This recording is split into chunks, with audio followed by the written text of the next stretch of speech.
I'm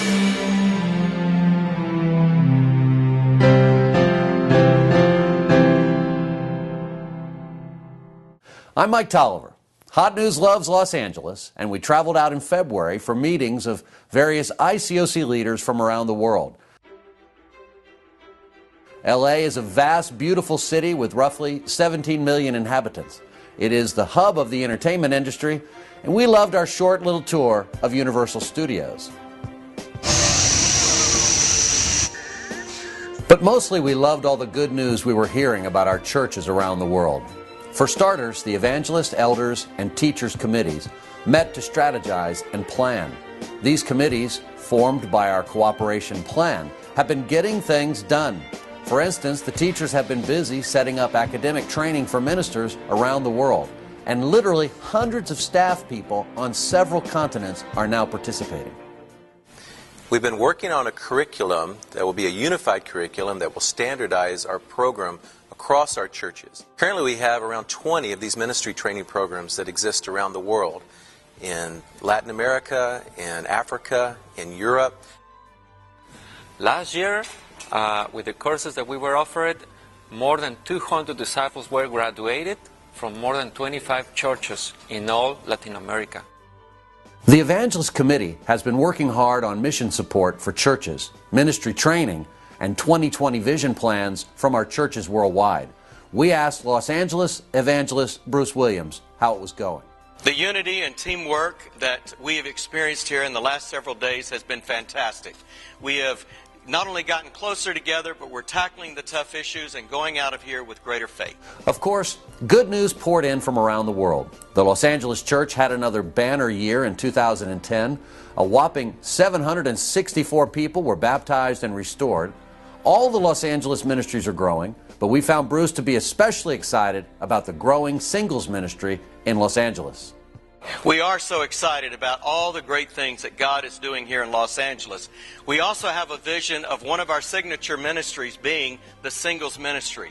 We see thousands of singles moving here to LA every single year with a dream to entertain the world. It is our dream that they will come to Christ and that their dream will be to change the world. One standout region is the Metro Los Angeles region in downtown LA. In the last 3 years, they've grown from 550 to over 850 disciples. Last year, 42 campus disciples had 46 baptisms. John Causey fills us in. It's been really exciting to see the explosion of faith that God has allowed us to have in our region. For instance, we just planted a new downtown sector in our region. The very first couple that we met in a Starbucks was a guy that had decided he would never go back to church again. We invited him to church, and to our surprise, he showed up on a Wednesday night. Right after that, he started studying the Bible. And not only did he get baptized, but his girlfriend got baptized, and shortly after that, they were also married in Christ. You know, that was God allowing our faith to increase, and we've been very excited about that.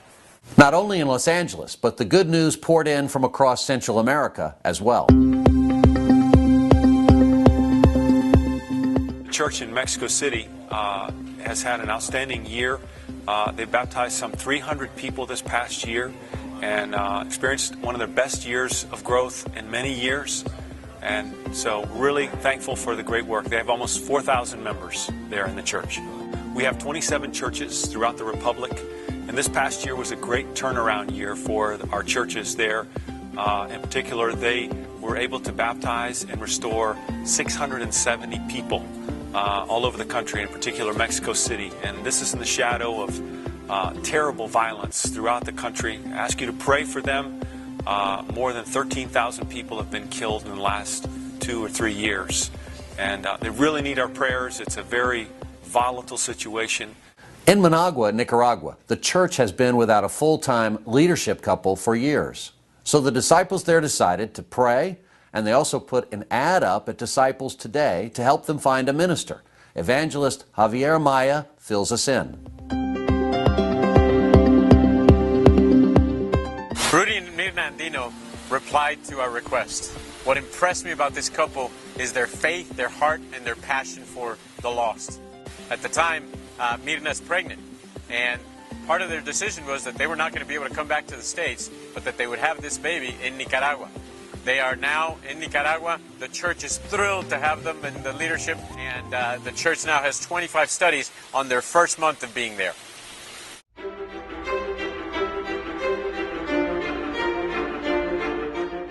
In 2010 was an incredible time for us in West Africa. We had an incredible growth, and we saw 8 churches planted in our West African sub-region. 4 of those churches planted in Nigeria and 4 outside Nigeria.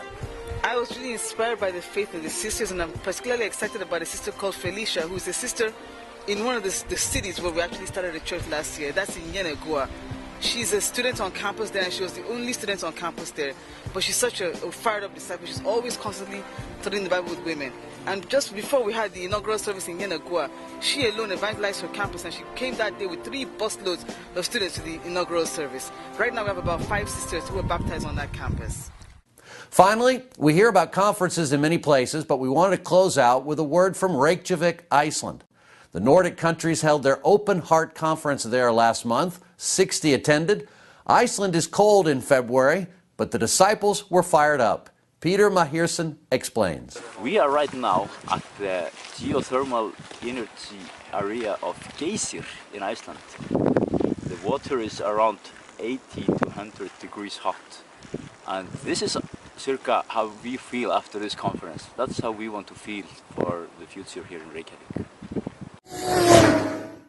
All said, the meeting in Los Angeles was an excellent time. Our churches are growing, and the committees formed by the Cooperation Plan are working. Leaders are coming together to pray and tackle problems that we all face. Solutions are being found. How good and pleasant it is when brothers work together in unity.